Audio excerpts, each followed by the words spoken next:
Grand format aujourd'hui avec Justine Fournant. Vous êtes une golfeuse à l'Académie du Kempferhof et vous allez intégrer, Justine, l'équipe de France dames à 21 ans. Vous êtes dans quel état d'esprit? C'est un rêve qui se concrétise? Exactement, vous avez trouvé le mot. Depuis toute petite, je rêve d'être en équipe de France, donc c'est vraiment un rêve qui devient réalité. Et j'ai vraiment hâte de défendre les couleurs de la France. Ça m'est encore jamais arrivé, donc c'est une bonne première marche vers mes objectifs. Alors vous avez vraiment tout fait, il faut le dire, hein, pour y arriver. Vous étudiez à l'université de Floride, la Florida Atlantic University. Vous avez été l'an dernier le Rookie of the Year. On va dire que c'est le débutant le plus capé. Ouais, non, j'ai travaillé très dur pour y arriver, mais du coup là, on commence à voir le petit bout de l'iceberg, quoi. Tout a été construit avant, et je voudrais remercier le Kempferhof pour leur aide dans l'accomplissement de mon rêve et de mon projet. Il y a 11 ans, vous avez commencé le golf ici, au Kempferhof, à l'Académie. Comment ça s'est passé?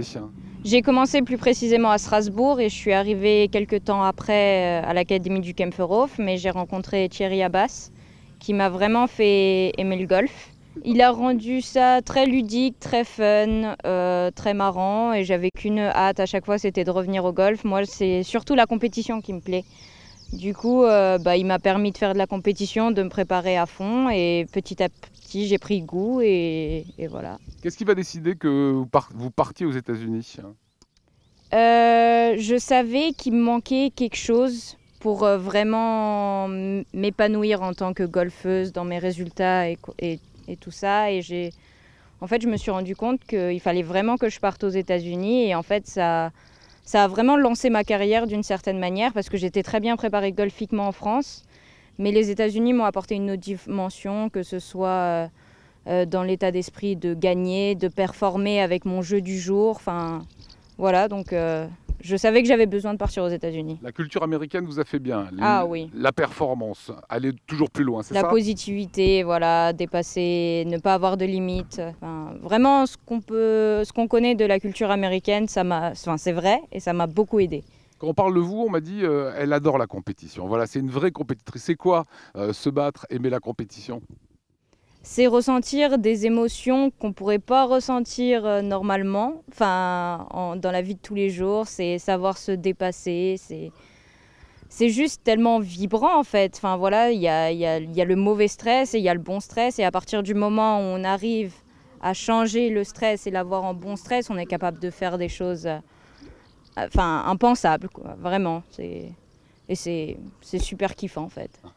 Avec le sourire. Vous êtes amateur pour l'instant, vous allez le rester encore quelques temps? Ouais, je compte le rester 2 ans encore, juste finir mon diplôme aux États-Unis. Et après, bien sûr, j'aimerais essayer de passer pro aux États-Unis du coup. Voilà, quand on dit finir mon diplôme, c'est que vous faites du golf et vous faites aussi des études de communication. Voilà, c'est ça, exactement. Et c'est génial. Enfin, voilà. Pour ça, les États-Unis, c'est incroyable. Je vais être autant préparée golfiquement que avoir un diplôme si jamais j'en ai besoin.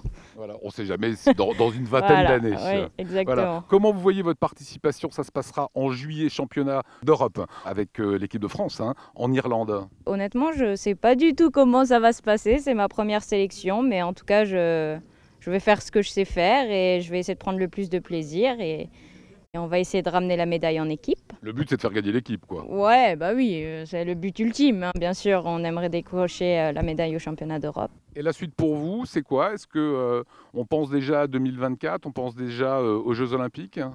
Ah bah oui, c'est mon gros rêve. Tous les matins, je me réveille en pensant JO 2024 parce que pour moi, c'est mon but ultime. Donc c'est ce qui permet de me motiver tous les jours quand il fait moche. Bon, quand il fait beau, c'est beaucoup plus simple. Mais quand il fait moche, c'est très utile parce que je me dis, bon, allez, je fais pas ça pour rien. Et du coup, toutes ces performances qui arrivent petit à petit, elles me confortent dans l'idée de la voie que j'ai choisie. Donc voilà, oui, tous les matins, JO 2024, tous les soirs, tous les midis. C'est quelque chose de très présent dans ma tête. Et c'est ce que j'ai appris par le développement personnel, par les États-Unis, qu'il faut pas avoir honte d'annoncer ses rêves et de les dire à voix haute, et peut-être qu'un jour ça va se concrétiser. En tout cas, j'y crois très fort.